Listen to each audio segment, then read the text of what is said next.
Oppenheimer saw what Dirac found hiding in one equation, and it changed everything. I proved Paul Dirac wrong, and in doing so, I accidentally proved that the universe has a hidden half that no one had ever imagined.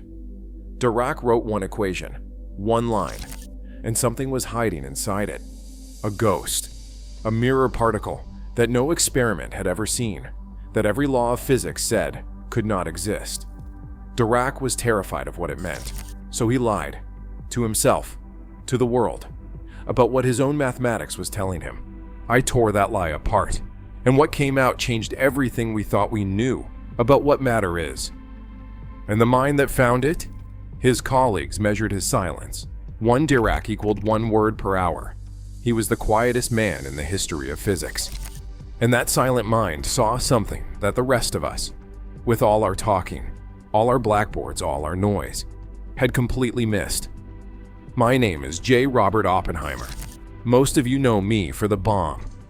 But before the bomb, I was a young physicist, and I met a man whose mind frightened me. His name was Paul Dirac. This is the story of what he found. Göttingen, 1927. The center of the revolution that was tearing physics apart. Everyone talked. Heisenberg talked. Pauli talked. Bohr never stopped talking. I talked too much, and they made a petition to get me to shut up. Dirac said nothing. He would sit in a room full of the most brilliant physicists alive, and he would say nothing for hours. And then he would say one sentence.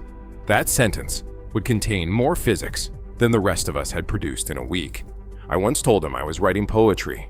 He looked at me and said, "In science, you want to say something that nobody knew before, in words which everyone can understand. In poetry, it seems to be the opposite." He meant it literally. Dirac always meant everything literally, and that is the key to what happened next. The reason he was silent was not what anyone assumed. His father, Charles Dirac, was a Swiss immigrant who taught French at a school in Bristol. He imposed a dinner table rule that Paul could only speak to him in French. Since Paul's French was poor, he chose to say nothing. For years, the boy sat in silence because his father had made speaking too difficult. Paul had an older brother. In 1925, his brother killed himself. After his death, Dirac said something I have never forgotten.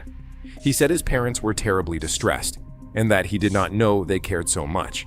He said he had never known that parents were supposed to care for their children. But from then on, he knew. Think about that. A man in his 20s. He did not know that parents were supposed to care. That is the house that produced the quietest, most precise, most abstract mind in the history of physics. A house where speaking was punished, and love was invisible. That silence became something else entirely. When you spend your entire childhood listening instead of speaking, you develop an ability to hear things that other people miss, including things hiding inside equations that everyone else was too busy talking to notice. In 1928, that silent mind opened a door that none of us knew existed.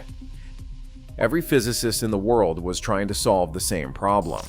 Quantum mechanics could describe particles, but only slow ones.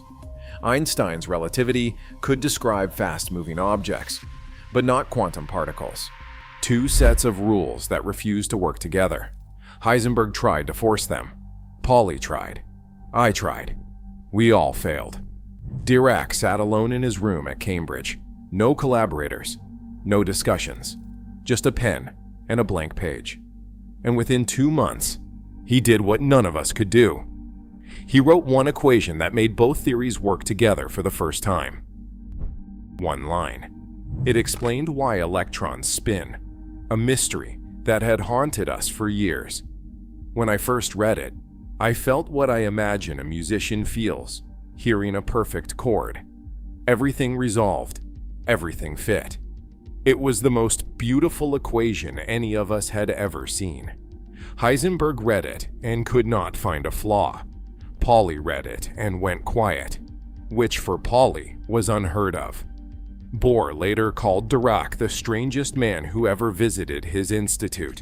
The equation was so perfect that it felt less like a discovery and more like something that had always been true, waiting for someone quiet enough to hear it. That was 1928. And every one of us was about to discover that the equation contained something none of us had bargained for, because the equation had a problem. And this is the part that no one was prepared for. Just as x squared equals 4 gives you two answers, positive 2 and negative 2, Dirac's equation had two solutions. One described an electron with positive energy, normal, expected. The other described something with negative energy, something that should not exist, something that no law of physics had ever predicted or permitted. Dirac stared at his equation, and his equation stared back. There was a ghost inside it, a mirror image of the electron, identical in mass, opposite in charge. The mathematics demanded it. The equation would not work without it. Dirac tried to remove it. He could not. The ghost was woven into the fabric of the equation itself. Removing it would destroy everything. The spin, the relativity, the beauty. The ghost was the price of the truth. No one had ever seen such a particle. No experiment in history had ever found anything like it. And Dirac panicked. He could not accept what his own equation was telling him. So he did the only thing I ever saw Dirac do that was less than brilliant. He lied. He told the world that the ghost was a proton. The proton has a positive charge. The electron has a negative charge. Perhaps they were mirrors of each other. It was a comfortable answer, a safe answer. And every physicist in the room wanted to believe it, because the alternative was too strange to contemplate. But it was wrong, and I knew it was wrong. In 1930, I published a paper proving it. If the ghost was a proton, then electrons and protons would annihilate each other on contact. Every atom in the universe would destroy itself. You would not exist. I would not exist. Nothing would exist. The ghost was not a proton. It was something entirely new. Hermann Weyl confirmed it. The ghost must have exactly the same mass as the electron, not the mass of a proton, which is 2,000 times heavier. Identical mass, opposite charge, a perfect mirror. I had closed every door except one, and now Dirac had no choice. In 1931, he published a paper predicting the existence of a particle he called the anti-electron, a particle that, upon touching an electron, would annihilate both of them in a flash of pure energy, matter meeting its mirror and both ceasing to exist.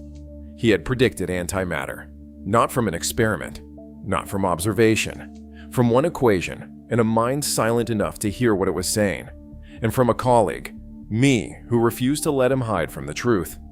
For a year, no one believed him. An anti-electron. It sounded like science fiction. Most physicists quietly hoped the whole idea would go away, that someone would find a flaw in the logic and escape from the conclusion that reality had a mirror. And then, on August 2nd, 1932, a young physicist named Carl Anderson was studying cosmic rays at Caltech. He was photographing the trails that particles leave in a cloud chamber, trails of mist like tiny contrails in the sky. He saw something that should not have been there, a trail that looked exactly like an electron. Same curve, same mass. But it was bending the wrong way. In the magnetic field, electrons curve left. This particle curved right. Anderson had found Dirac's ghost. The anti-electron was real. It had been there the entire time, raining down on Earth from space. No one had seen it until a quiet man in Cambridge told us where to look. But I did not understand what Dirac had truly found until years later. Because that equation did not just predict one ghost. It predicted that every particle in the universe has a shadow. Every proton has an anti-proton. Every neutron has an anti-neutron. Every piece of matter has a twin made of antimatter. And if the two ever touch, they annihilate each other completely, converting their entire mass into pure energy. Think about what that means for the beginning of the universe. At the Big Bang, matter and antimatter should have been created in equal amounts. A perfect balance, mirror against mirror, and they should have annihilated each other completely, leaving nothing. No stars, no planets, no us. But that did not happen. Somehow, matter won. By the tiniest margin, the universe survived. One extra particle of matter for every billion pairs that annihilated. 1 in a billion. That is the margin by which you and I exist. Everything you have ever seen, everything you have ever touched, every star in the sky, all of it is the leftover crumb of a war between matter and antimatter that happened in the first second of existence. And no one knows why matter won. That asymmetry, that 1 in a billion imbalance that allowed everything to exist, is one of the deepest unsolved mysteries in physics. It has been nearly 100 years since Dirac wrote his equation. We still do not have the answer. Dirac never seemed troubled by this. He had asked the question. The answer was someone else's problem. And it all started with one equation, written by one silent man, in a room, alone. 4 years before anyone saw this particle, Dirac had seen it, not through a telescope, not through a microscope, but through the internal logic of a single equation. His mathematics had reached into the future and pulled out a piece of reality that the present did not yet know about. Freeman Dyson later said that his discoveries were like exquisitely carved marble statues falling out of the sky. He seemed to conjure laws of nature from pure thought. That is exactly what it felt like. Dirac had a private conversation with the universe. The rest of us were not invited.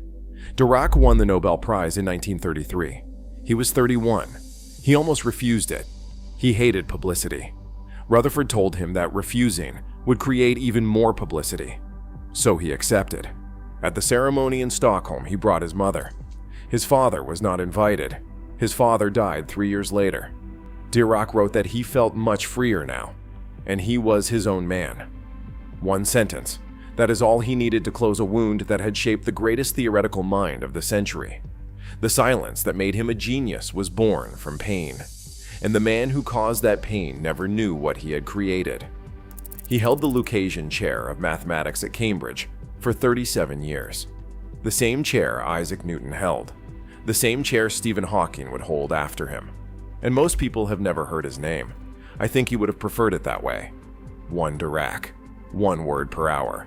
Let the equation speak. And now, the irony. The one that I have carried with me. I was the one who proved Dirac wrong about the proton.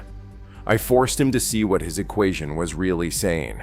I pushed him toward antimatter, toward the hidden half of reality. And then, I spent the rest of my career in a different kind of physics. The same quantum mechanics that Dirac had mastered. The same revolution we had all been part of at Göttingen. That physics made the atomic bomb possible, and I became the man who built it. I asked Dirac to come to Los Alamos, to work full-time on the bomb. He declined. He did some calculations for the British nuclear program, but he would not come to the desert. The quietest man in physics chose to keep his distance from what we were building. I sometimes think about that. He saw the ghost. I built the weapon.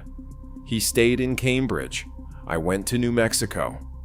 On July 16, 1945, I stood in the New Mexico desert at 5:30 in the morning and watched what happens when you take the deepest truth about matter and turn it into a weapon. The sky turned white. The shockwave hit us seconds later. I remembered a line from the Bhagavad Gita. Now I am become death, the destroyer of worlds. Dirac saw the ghost in 1928. I proved the ghost was real in 1930. And 15 years later, I was standing in that desert, holding what physics had become. I sometimes wonder whether Dirac understood something I did not. Whether his silence was not just a habit but a choice. Whether the quietest man in physics knew that some truths are better left unspoken. I saw what Dirac found hiding in one equation.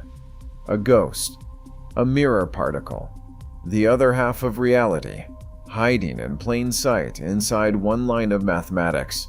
Every particle has a shadow. Every piece of matter has a win. And if the two ever meet, they destroy each other in a flash of pure light. One man saw this, not through an experiment, through silence, through a mind that had learned, as a boy at his father's dinner table, that the most important things are the ones no one is saying. He cried only once as an adult, when he learned that Albert Einstein had died. Einstein had once said of him, "I have trouble with Dirac." This balancing on the dizzying path between genius and madness is awful. But the two men understood each other in a way the rest of us could not reach. They both heard the universe speak. They just heard different parts of the conversation. Paul Dirac, 1902 to 1984. He held the same chair as Newton. He predicted the existence of half the universe. He barely spoke a word. He looked inside one equation, and he found the other half of reality. The half that was hiding. The half that should not have been there. It is still there. It always was. He just had the silence to hear it.